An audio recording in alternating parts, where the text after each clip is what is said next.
I'm Marnie, and I've been obsessed with documentaries. And I'm Chrissy. I haven't, but I'm giving it a go. We watch so you don't have to. Or maybe you do, and just want a completely fact-free synopsis. Expect spoilers and tangents.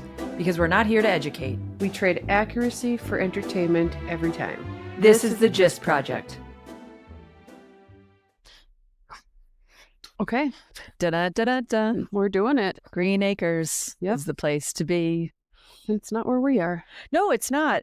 Not at all. But I feel like it's been a really long time since we've locked eyes and felt each other's warm embrace. Well, it has been because, well, it just has been. We haven't been working out. We haven't been working out. We haven't been walking. We haven't been talking. And you have been stalking. Good. Meaning you were cyber stalked. Did you get to the bottom of it? What do you mean? Well, the false charges on your account. Oh, I just called the bank and said, hey, looks like somebody did Instacart ordering in California. Guess what? It wasn't me. And it's like, okay, we'll stop the payment or whatever, however you do it, right? Oh, okay. It was just Instacart? Well, it was a Cub Foods, believe it or not, in Minnesota. And I'm like, well, I mean, is that how Cub Foods comes out of my bank account? I didn't think normally. And no, it doesn't. Usually it's where we live. Right. Yeah. But this was a different city in Minnesota. So okay, that one was off. And then a lot of Instacart charges and one other thing. So multiple charges. Yes. Yeah. And not for very much. So I kind of get upset about that because I feel like I do like to give back. And I almost... Not to thieves. No, but I was like, they probably need groceries. I don't know. So I don't think so. I think they actually charge to places to then get money, to then withdraw it. I don't think these are people who are like, you know what, I'm going to buy these things to feed my family. Well, either way, it's wrong to do that to somebody. But I'm the type of person that would help another person out. Yeah. So write a letter or something. Say, I need groceries. Yeah, may I have this, please? Yeah. Okay. Sorry about that. But okay. So that is my shameless ask because we haven't actually spoken. I needed to understand that. But how about in the grander scheme of life? How have you been? It's same. We're switching seasons. So now it goes from summer tired to fall tired. So I'm fall tired and it's colder than summer tired. It's longer. Yeah. Ooh. Yeah. I've been doing puzzles. So we're getting better at this, but it's like, I know I've talked about starting projects and so and books. Yes. So I have finished the stand. Okay. I have started and finished 2 puzzles. And I'm not going to say, and the Carl series, I continue to read Carl series. So that is the dragon. That's the dungeon crawl. Okay. So for when we release these things, I guess I didn't quite think about, I shouldn't talk about how I start something because people really, maybe if we don't put these out in order. Well, we won't, and we haven't, and no one cares. No. So the good news is that because no one cares, we're just going to say it. Yes. So how many books have you finished? Well, I did The Stand, and then now I'm listening to a different book by Ian McCollum, I think. Wait, as in like, Lord of the Rings? No. Oh my. Then I'm getting it wrong. Now I have to look.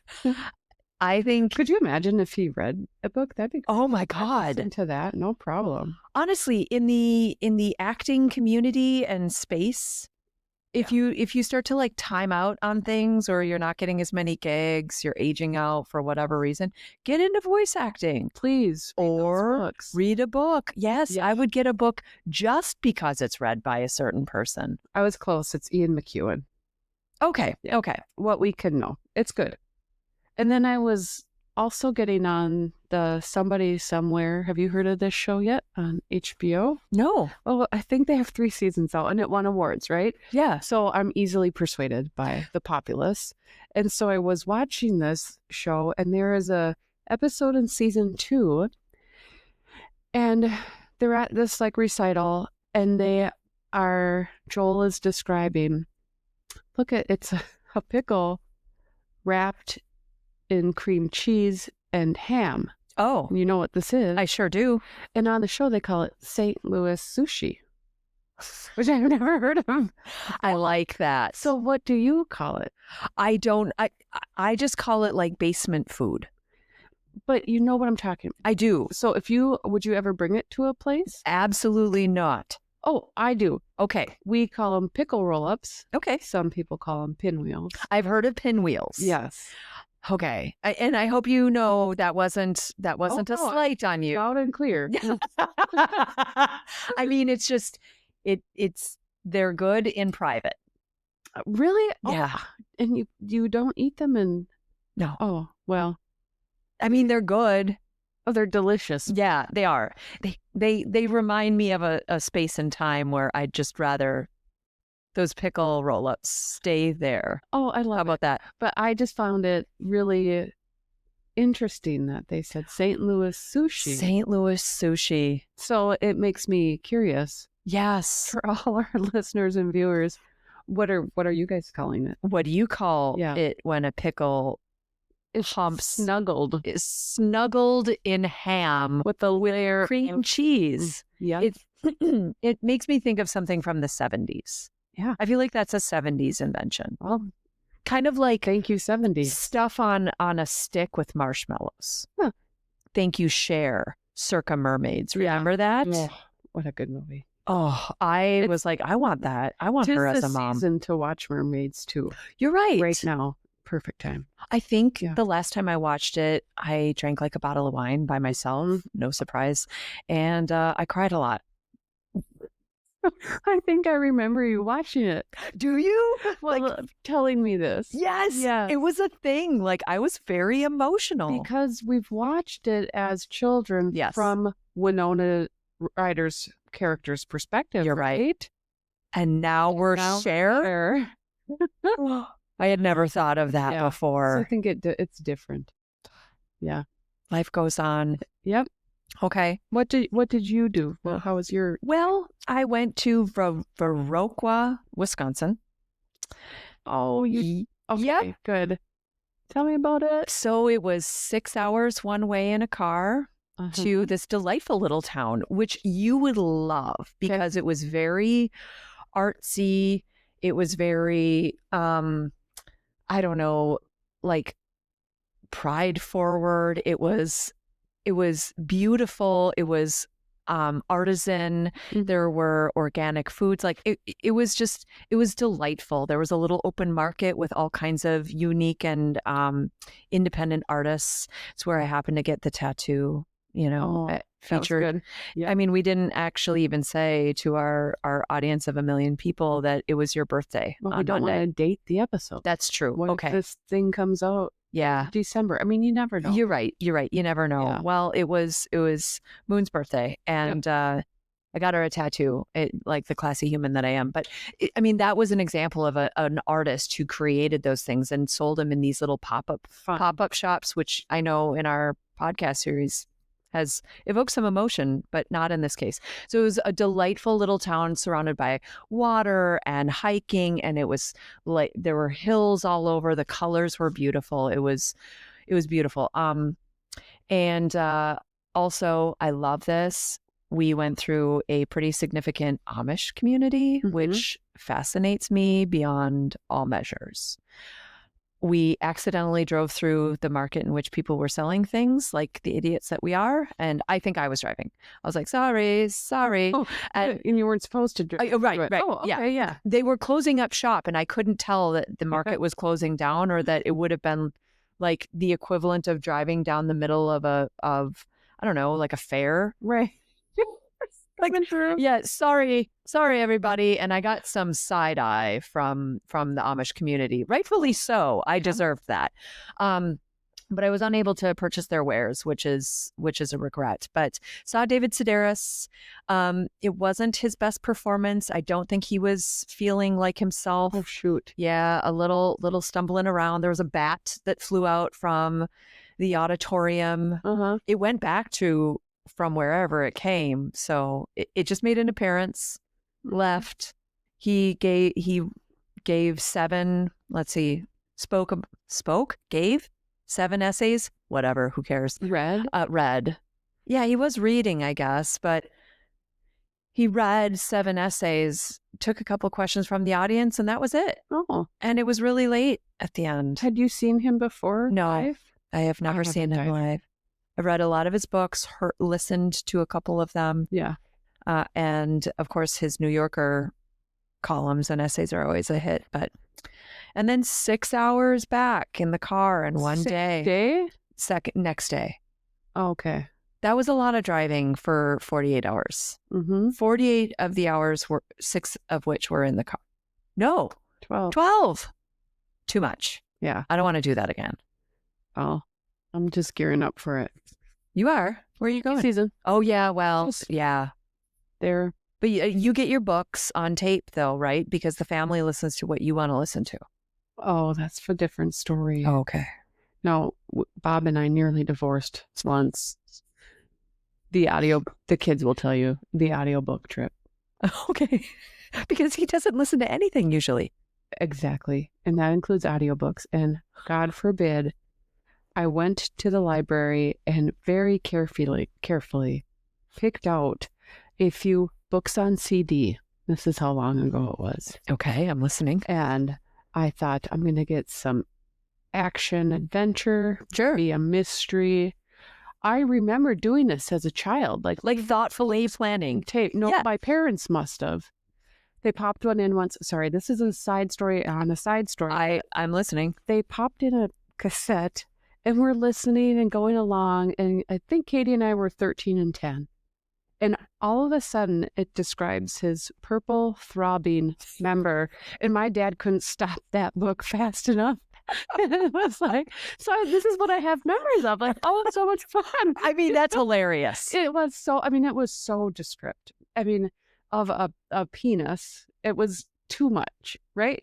But for 13 and 10, we're just like, what? What is happening? What did your mom do while this? I think she also tried to stop this. Okay, so we're both fumbling to try to go let's shutting this off. Book here. But when I tried to listen with Bobby and the family, we started World War III just about but we're still together. You made it years ago. We still don't listen to audiobooks in the car. Okay. That I know that you carefully make bespoke playlists for your trips. So I do. Yeah. He must agree to that. He has to, because the girls all love music. The world loves music. Yeah. Like Bobby did listen to our podcast in the car. So he did? Okay. Basically is a 5-star review. Did he leave one?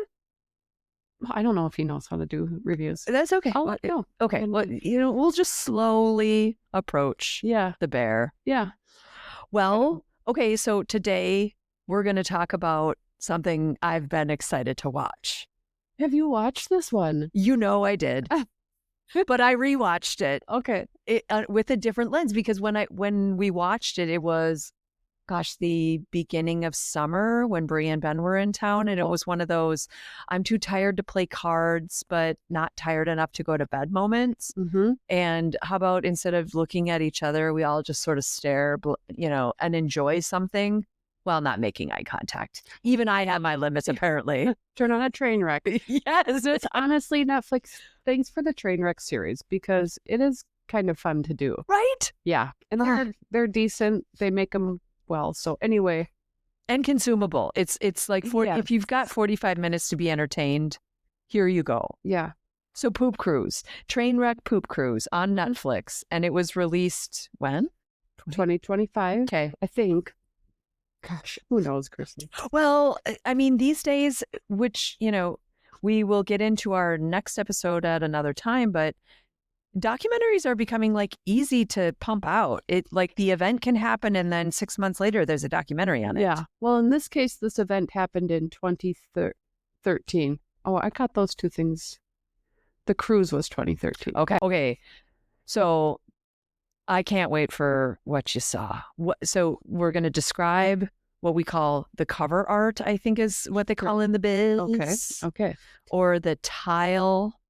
What'd you see? Well, a cruise ship, black smoke billowing out of the tail fin, maybe, of this ship. Ship is out to sea.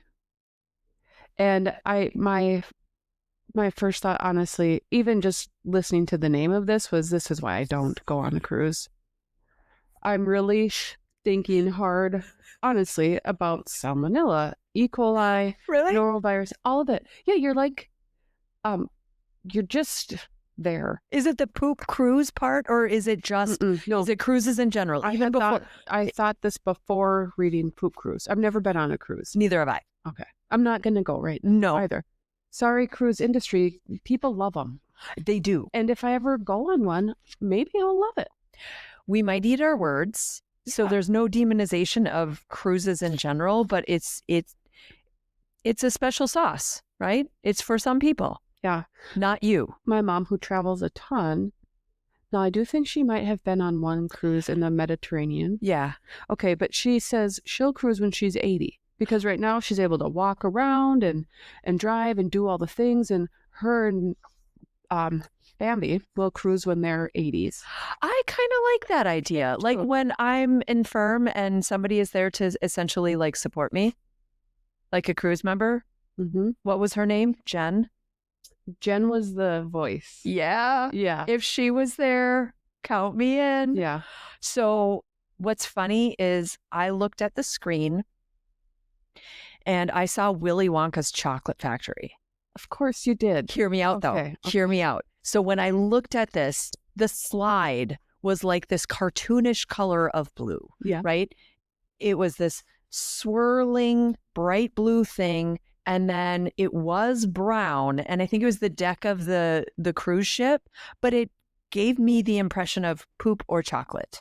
Okay. Yeah. And then I also saw the billowing thing. But I love how you called it a tail fin. I don't know what it was, but it was a big red phallic looking thing with smoke. Mm-hmm. So it was bad chocolate factory Willy Wonka. That's what that's what I wrote down. And Jeff and Piper saw like big douchey diesel trucks, like the kind that puff out smoke just for the visual effects. Yeah. That's what they saw. Okay. So, amongst the family that were seated around the TV to watch the Inglorious Poop Cruise. Yes. So this one, we get to meet some of these passengers. Devin. Mm-hmm. Now you remember Devin was there with his girlfriend, fiance, mm-hmm. and her family. So he wants to impress father-in-law. Yep, and others, I imagine. But so. They're on that ship together.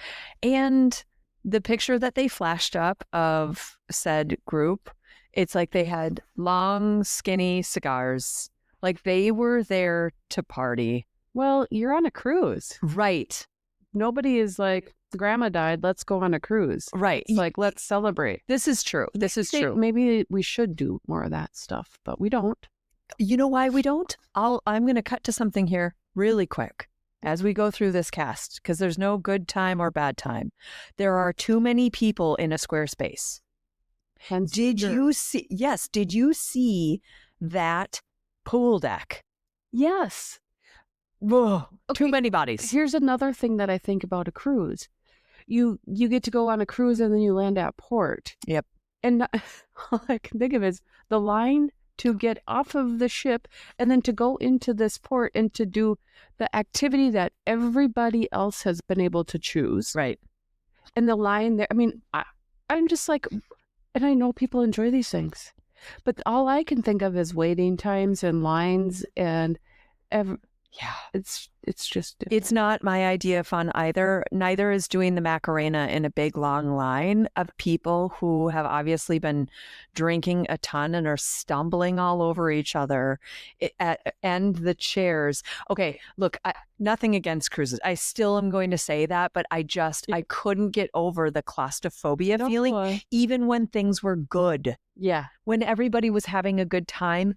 Too many bodies. And then they said 4,200 people were on this life-size boat. Yes. Oh. Yeah, that was, I don't know. Would Jeff ever go on a cruise? No. Neither would Bobby. So we did. Well, that's out. I mean, we can't say never.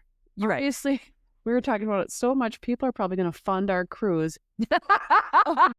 Prove us wrong. I mean, I wouldn't hate it. Yeah.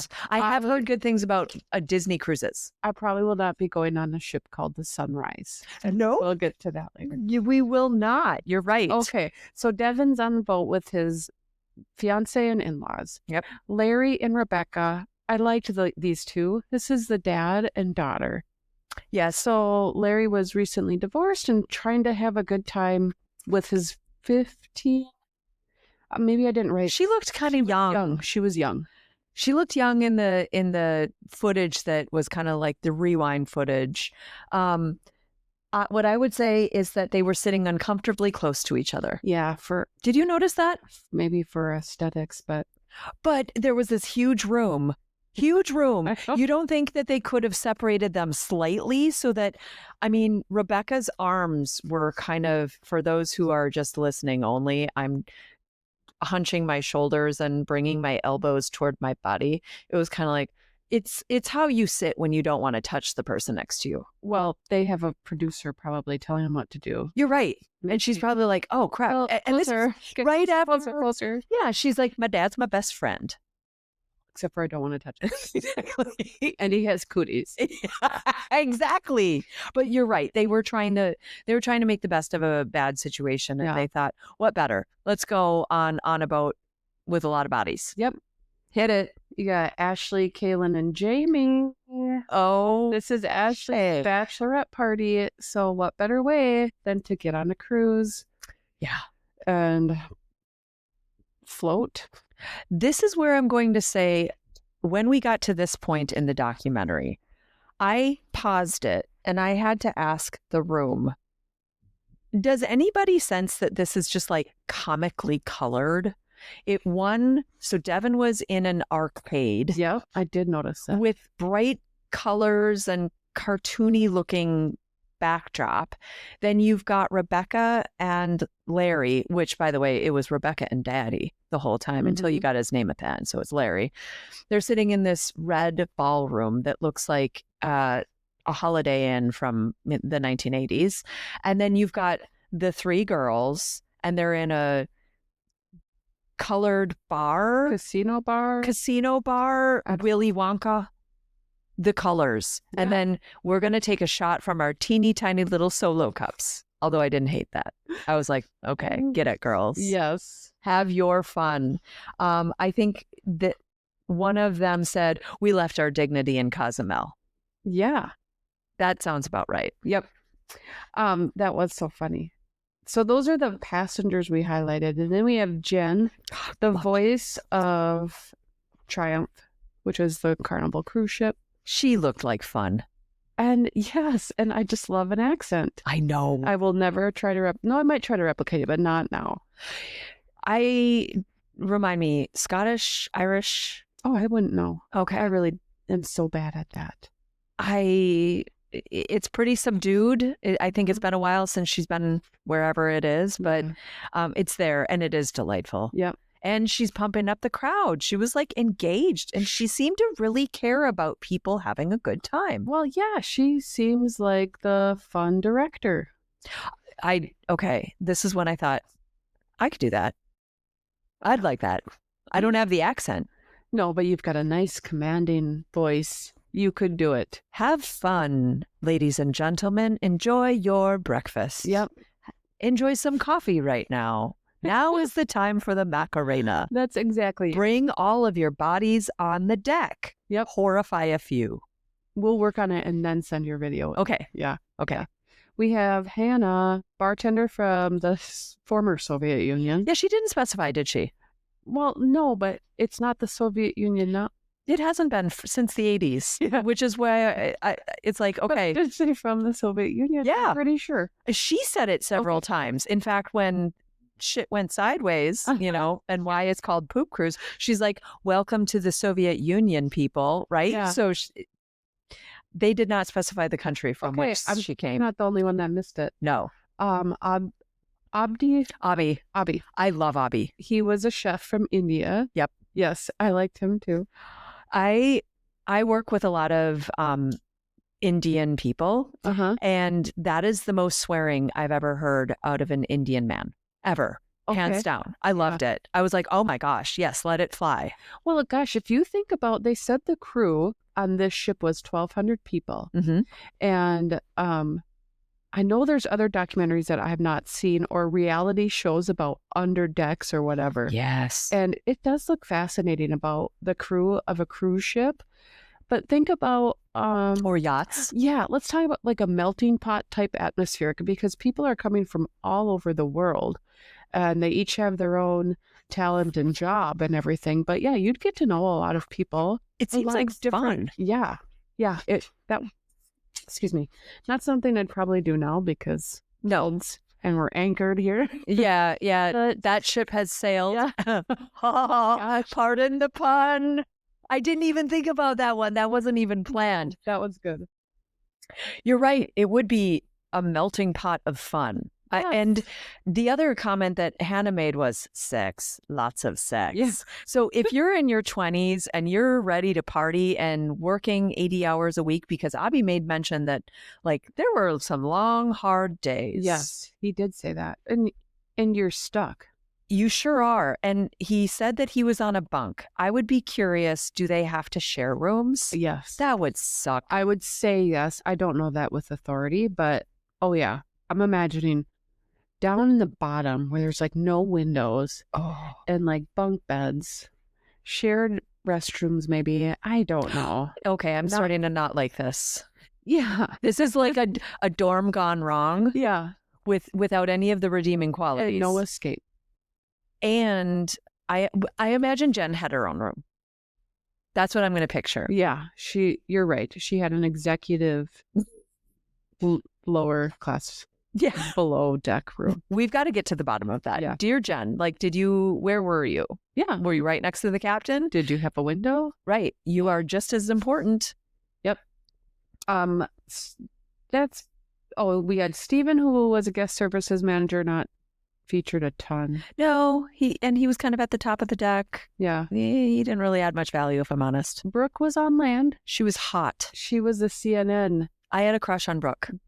In the film, or you knew her, you had a crush on her in 2013? No, like because she was featured right in the beginning of the documentary with her cool jacket and her gold jewelry and her hair, and she just looked so put together. And I was like, and then she had the commanding presence of a reporter. So I was a Brooke fan. Yeah. Oh, I liked Brooke too. Yeah. Yep. She did.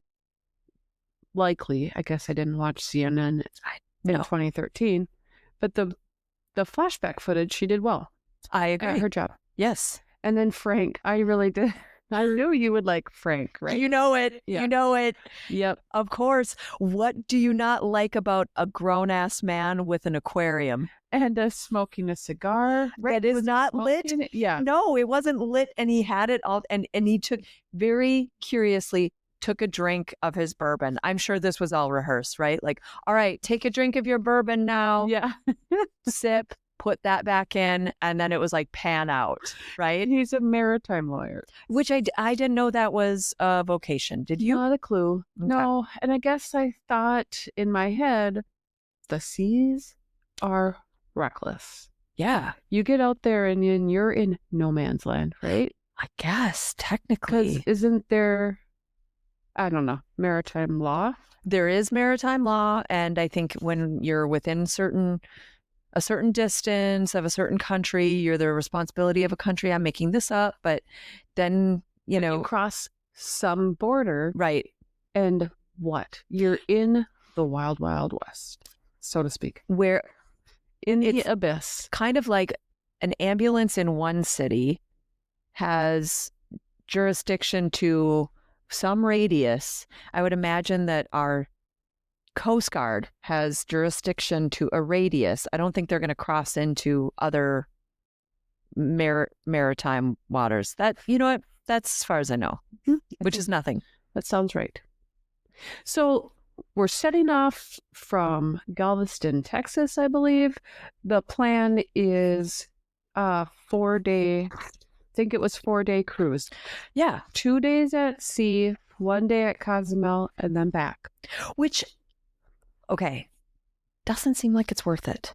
No, no. You're on the boat for 3 of the 4 days, and I think the 4th day is just simply a day. It's not spending the night there. No, and you're to go to Cozumel. Okay. Right. For how many hours are you at Cozumel? 8? Well, enough to leave your dignity. Yeah. I guess that's it. So sounds like the trip went really well, though. To that point. They had the 2 days at sea. They got to Cozumel. The ladies had a blast. I think Rebecca and Larry went into town. Yep. Devin mentioned that they ate well and had a good time. So everybody was enjoying themselves. Yeah. There's great food. I don't know. Whatever people are attracted by cruises, they were doing it. And and having a good time. Then day 4, they must be on the boat going back home. Well, I think it's like, yes, it would be 5:28 of day 4. Yep. Because they had gone the 2 days, hit Cozumel, and were headed back. 5:28, alarms. Happening? Yep. Alpha team, alpha team, alpha team. And as I understand it from the ladies, that hurts a hangover. Can you imagine? No, I would have had a really, really tough time with that. Can you imagine being hung over on a boat? At 5:28 a.m. No. Hearing this. No. Okay. And what I also liked about the ladies is they skipped the safety meeting, which is something I would never think of doing, to be honest. I'd be at that safety meeting. Yes, you would. So funny that they skipped it, and then they're thinking, I can't even remember the term she said. Muster boat. Where do we muster, right? Like, what are we supposed to do? Yeah, you go to the muster spot. Yeah, so that was funny, but not funny. I mean, alpha team, alpha team, alpha team, and they were thinking, oh my gosh, what is happening? So their hangovers are ringing. Meanwhile, we've got Abby, who is seeing smoke coming out of the sink tray. Yes, he's working overnight. God, Hannah of course. said she's in an engineer's room. Yep. She wasn't even in her own room. And we've got the alarm, and people are going out on ship. And this is where I'm going to call it a tail fin again, but flames and smoke were shooting out of said tail fin, which is where the engines are kept. Yep. Ooh. And shortly thereafter, I think it was Stefan or Jen who got on the loudspeaker and just said, don't worry about it, guys. We've got 6 engines. That was just one of them. Yeah. So 5 of 6. We can still do that. And at 6:14, it was, and I quote, go have a coffee, go back to bed. And I think they really thought that. Yep. It sounds like it was too hot to go in and actually investigate. Yes, because there was a fire happening, which then ultimately caused the power to go out, which meant, now think about this. Picture yourself on a boat and you're hungover or you're tired, either one or both, and then your AC doesn't work in your small hot box of a room. Yeah, no, thank you. Just picture that. Well, just picture yourself when power goes out for short periods of time, and I'm like, oh, I can't make this soup in the microwave. I'll put it on the stove top. Well, we have an electric range. Oh, so sure. I can't help but feeling like a complete idiot every time the power goes out. And it's just you're flipping on light switches, like, that's fine. I mean, but this is to a different degree. I mean, you're stuck out in a boat and you're not feeling well. You're completely disconnected. And I think, if memory serves, power goes out equals cell tower goes out. So there must be like some sort of signal that's fueling this whole boat for their Wi-Fi and cell service. Yep. So we're out lights, obviously. AC makes sense. Cell towers down. Propeller is not functioning, so there's no movement. Refrigerators and freezers. Yep. But who knew the toilets needed power? I mean, is that a thing? That blew my mind. That's not true here, right? No. Well, no. So I've used the bathroom when I had a really, I'm a smart person. I have to admit, though, I was like, they don't run on electricity. I think it's gravity. Yes. So you push handle, a tank thing comes up, magic. Magic dust comes in, the water fills back. I feel like there's a pressure, but no, I think you're right. I think there is some electricity to it, at least with the water tank. Yeah. Well, here's what I know we do at the cabin. Okay. We close it down and don't have water. Yep. Number one, go to the outhouse. But number two, if you're a potty princess and you can't, you can go into the bathroom, but you have to... A potty princess? Yeah, I made that one up. You have to dump water into the toilet bowl when you're finished. There is a level it gets to and it automatically flushes. Really? Yep. I know that happens. Wait, the bowl? Into the bowl that you've just gone to the bathroom in, not the tank. Okay. The bowl. And then it automatically flushes, or you have to flush it and it will go down? No, I guess I don't know the answer. I don't now that I'm reliving it in my mind. But well, we're not plumbers. No, clearly.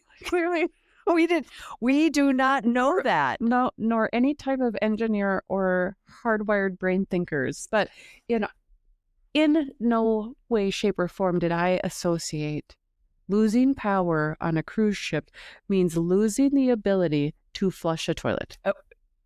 But that is true, and hence the name. Correct. So then it looks like there was a little bit of a concern. How do we go to the bathroom? And bless Jen's heart, it seems like the Carnival team was very solutions oriented. Right. It's like, yeah. Look, okay, we're in the shitty situation. I couldn't help it. I didn't even think of it ahead of time, but we're in this shitty situation and people do have to go to the bathroom. And they even had, well, maybe the producers created the cartoons, but like men can pee off the side, women, not so much. Right?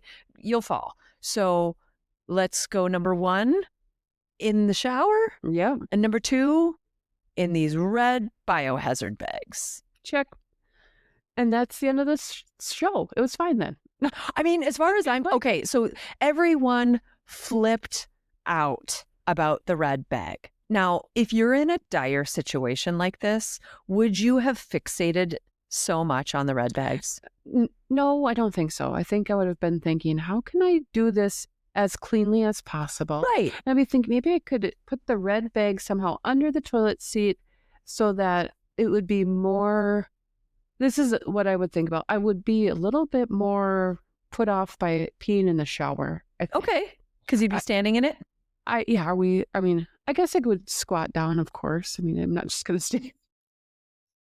Now I'm picturing myself just standing with my legs open in the shower. I hope you do. Can we test this sometime? And I'm also picturing what the anatomy actually does at our age. No. Where does it direct itself? It's going to go, I'll tell you, it's going to go onto the shower tiles and back up. That's how gravity and liquids work. On your feet. And maybe even your lower leg. Yeah. How heavy, how powerful is that stream? Right. It could be blasted all over. Well, eventually the stream loses its power because you only have so much liquid. So then it starts to dribble down and it therefore goes on your leg anyways. Yeah. So anyway, I guess I would obviously be squatting. Yeah. But I don't like that thought either. I would do it, of course. I mean, if I had to go to the bathroom, I would do it. That part didn't bother me. I'm thinking to myself, okay, all of these people are really perturbed by the red bag. Yeah. And for me, I'm thinking I would be more worried about the fact that this ship is no longer moving. And there is no AC. Right. I'm hot. I'm uncomfortable. And I guess this is where we have to think about how our brain starts going into panic mode. Mm-hmm. I don't know. The red bag, I'd be like, okay, I guess this is a way that I'm just going to be able to go to the bathroom. I'll deal with it. Bob, get the mattress out on the deck. I mean, like, exactly. Right. Then here we get into hoarding. It happens.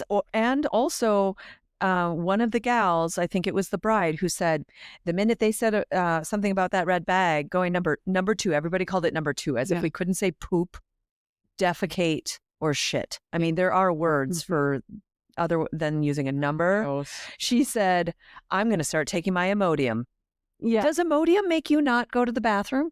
Correct. If you have diarrhea, Imodium's the medication you take. But if you don't have diarrhea? then it's just probably going to stop you up. There's a opioid component to it, I think. Oh. Just opioids are very constipating. Yes, they are. Yeah. I have a whole story about that sometime. So I know I do have a good story on that, but it has an opioid-like quality, hence it stops you up. Yeah. Well, that's something for us to Google. If you just want to prevent yourself from going to the bathroom, you take Imodium. I don't think it works that way. I think she made that up. You could Google it. I don't know. I would say I wouldn't recommend it. Well, that was somebody's coping mechanism before everything hit. Yes. Right? Before everything went buck wild, which, speaking of buck wild, we had Buck Banks from the Newman Communications Company who started the PR campaign where he was trying to stop the bleeding and essentially getting the public service announcement out like, hey, it stopped, but we've got things in motion. I don't really remember what he said because it was kind of wavy hands stuff. But he was just trying to keep it under control. Doing his job as companies do, which is nothing to see here. Mm-hmm. We got this. Move on. We're fine. Until a boat gets close enough. Right. And then the passengers can sneak Wi-Fi signal off of the other boat. And then the real story starts to come out. So around 12:09, that is when the sun is blazing. It's stuffy. People are claiming claustrophobia. And after getting the message from above, from Jen, we'll say, someone somehow, I thought this was an interesting factoid. It wouldn't have been my first thought that if you pour soda on the light from an emergency life vest, you now have your own personal light. So it must have been really dark in there without any electricity. And I suppose that's not surprising. But they had the like movie theater lights, the emergency lights. Yep. But they were using emergency life jacket flickering lights in order to pee, which to me, I thought, okay, first of all, who uses soda to do that? That was the first question because that's what they did. Yeah. Second, wouldn't you want that light in case you needed the life vest? So that was my first thought. Okay. Don't we want to preserve the life vest? The integrity of these life vests? Because, right. Maybe we're in a dire situation with our boat not moving. Yeah, I would be hoarding those motherfuckers the same way I would be pulling my mattress out and creating my tent city. Yeah. With my wilted lettuce sandwich. Yes. Which poor Abby was trying to pull together. I can't imagine the food situation there. No. Because I believe it requires so much food. If you think about cruises and people who come back are like, the food was, they like the food.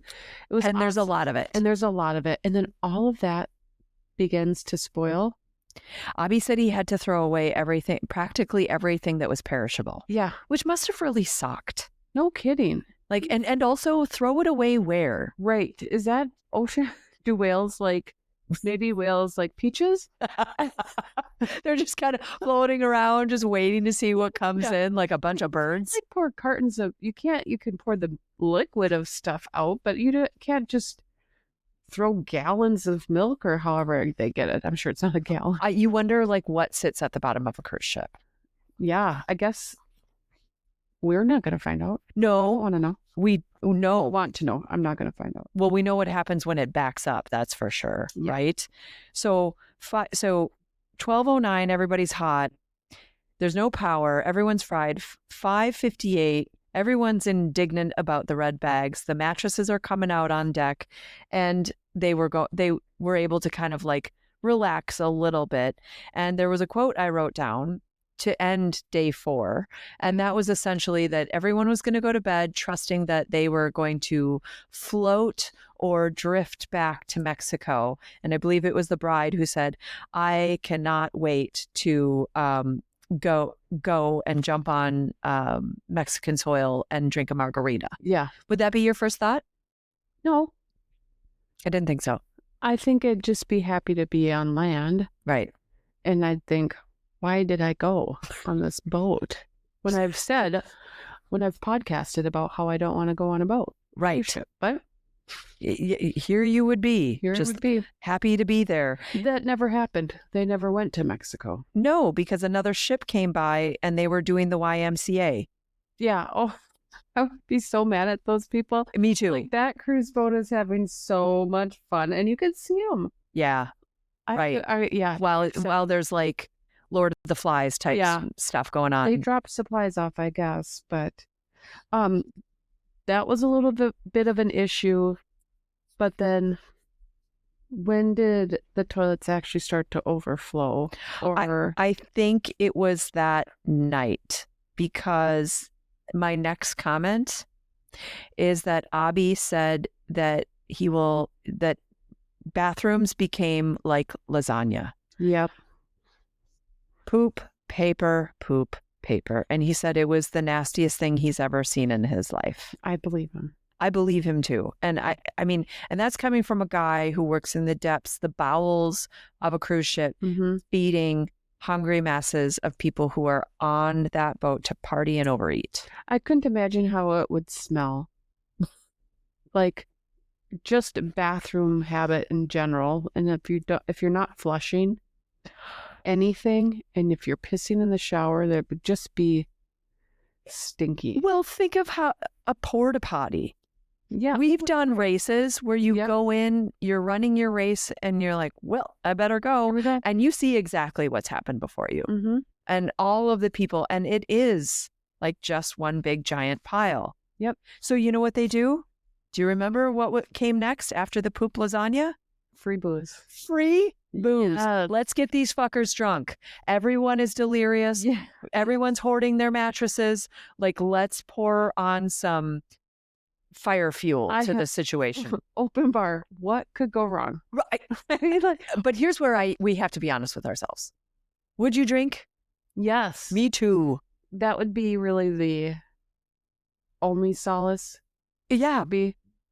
I don't know. But I mean, there would be no, I think at that point, my rational brain would have been so tired that it'd be like, well, I guess, we're drifting. Yep. This is cold. We're not, I would imagine. Plan A, getting back to Mexico. Now we're, stuck in sea. I think they had their backup plan to the backup plan, but.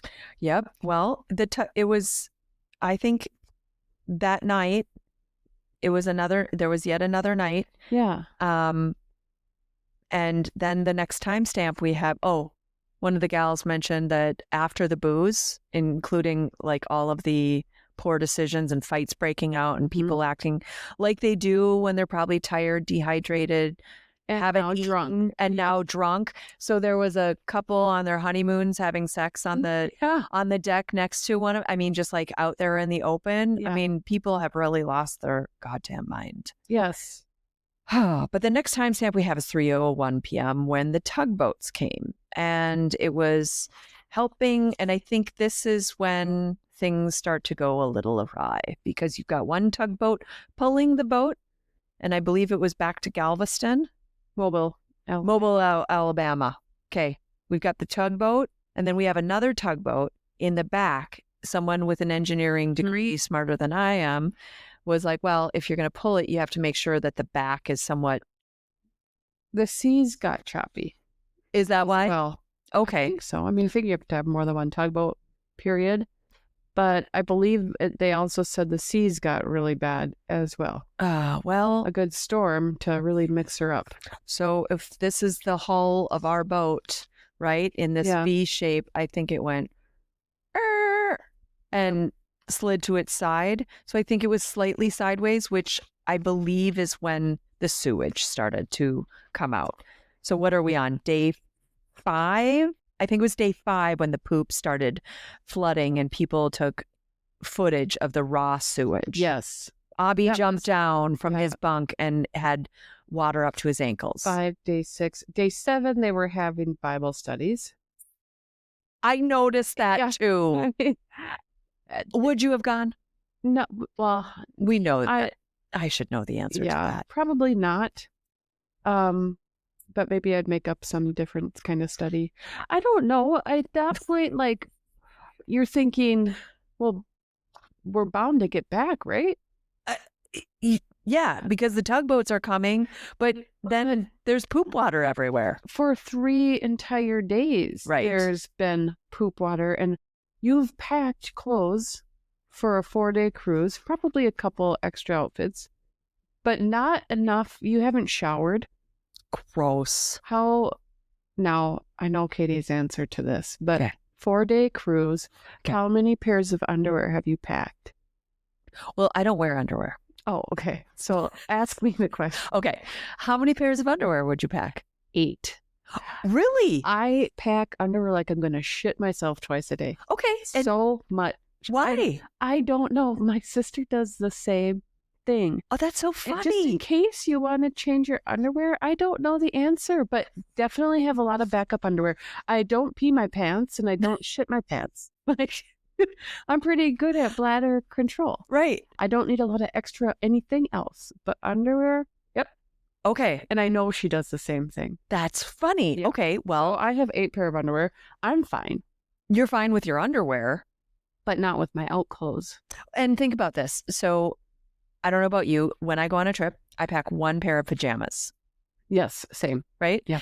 I have a firm belief that no matter what, you can do it in a carry-on, right? Yeah. So that's the way I live my life. I know some people check bags and do whatever and have extra clothes.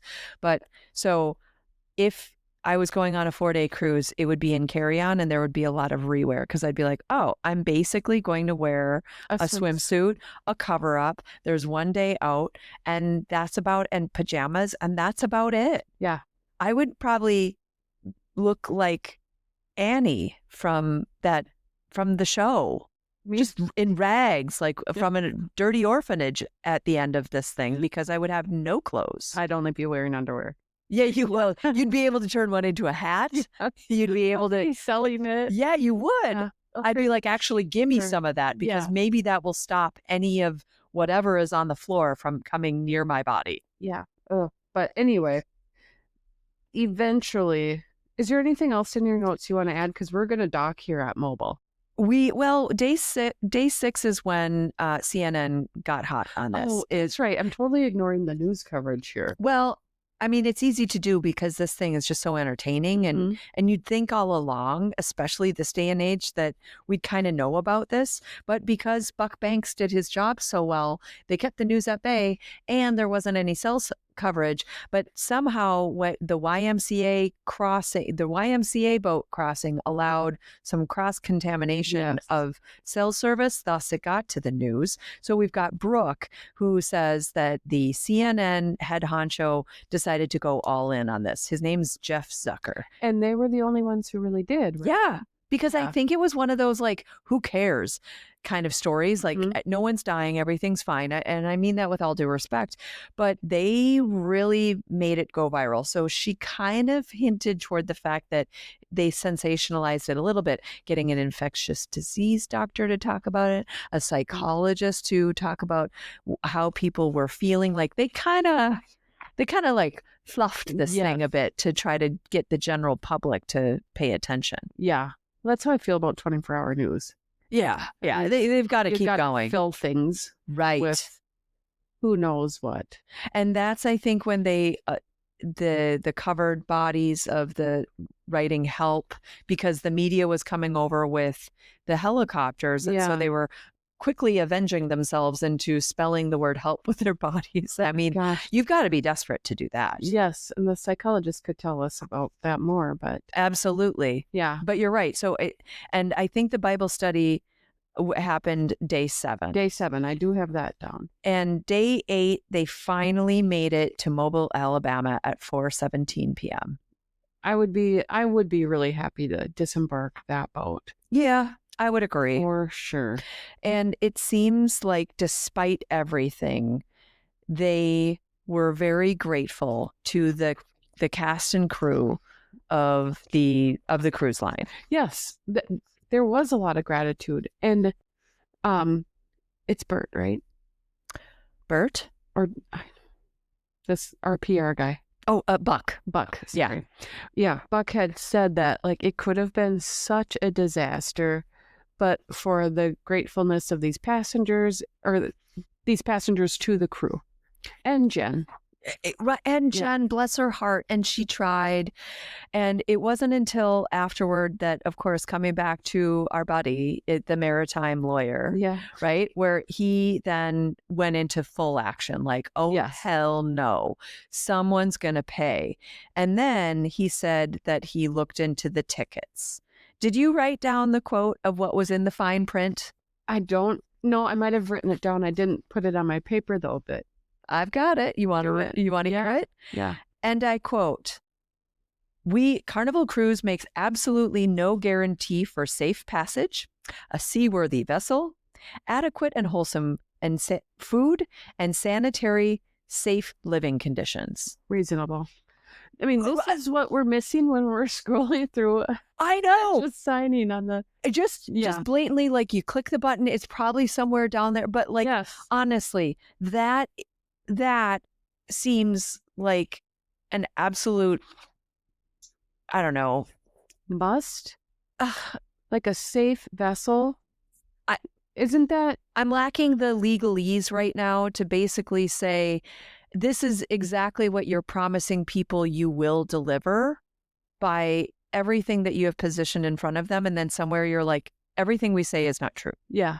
Everything that you believe, all the pictures that we're showing you, none of this is true. Psych. Yeah, exactly. It's like the ultimate gaslighting. They're not responsible for your happiness or your enjoyment on said cruise, but the least they could do is provide a safe vessel and food.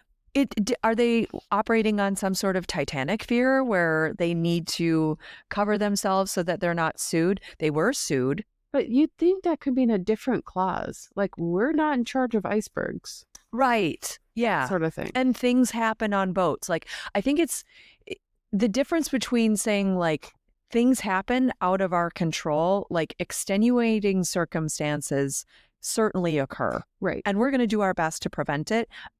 But in the event something does happen, you know that there's the possibility that it could happen. I think that is common legalese language. But to be so explicit about all the things that basically happened, and then they were like, we don't guarantee any of that. It was like, wow. Okay. I bet Frank had a heyday. And his cases did settle, which tells me Frank had his. He had a case. Yeah. So I guess, the passengers, they disembarked. No one died, or at least that they shared. They made light of it. So Devin and his father-in-law now hang out and go on yearly trips. Yeah. On land. Yes. But Larry and Rebecca, they still go on cruises, don't they? They sure do. Just apparently not Carnival cruises. Not Carnival cruises. Unfortunately. The passengers got a full refund. Yeah. Transportation voucher. A free upcoming cruise. $500 payment and a free cruise that I would not be taking. No, you wouldn't. You'd gift that to someone you don't like. Yep. And actually, people that want to go on cruises, so they could go. They could have it. Yeah. I do like the fact that the bride, I'm forgetting her name, but she made her bridesmaid gift bags in the biohazard. That was cute. That was clever. Yeah, I appreciated that. I did too. So they made it. It was entertaining. 45 minutes. Is there anything that you would turn into a t-shirt coming out of this, or a public service announcement? That quote that stuck out to me the most, that maybe I'd put on a shirt or a card, it was just a floating petri dish. And maybe just have a picture of a cruise ship on that. Yes. Because that is where I align with that thought. 100%. Yeah. And mine would be, I left my dignity in Cozumel. Yeah. Because it summarizes it. And it probably is on a shirt. It probably is already. I bet it's in Cozumel, or like, these people leave their dignity in our city. Signed, Cozumelians. I'm going to go with it. Yeah, that sounds really good. Cozumelian. Yeah. Well, we'll have to ask folks. Well, I guess we have our t-shirts made, and we know we're not going on a cruise anytime soon. And that is the gist of the poop cruise. It sure is. All right. Talk to you soon, Moon. Sounds good. Bye. Bye. Well, there you have it. You may have picked up on a fact or two. Or just convinced yourself you did. Either way, that's the Gist Project. Never educational, but always entertaining.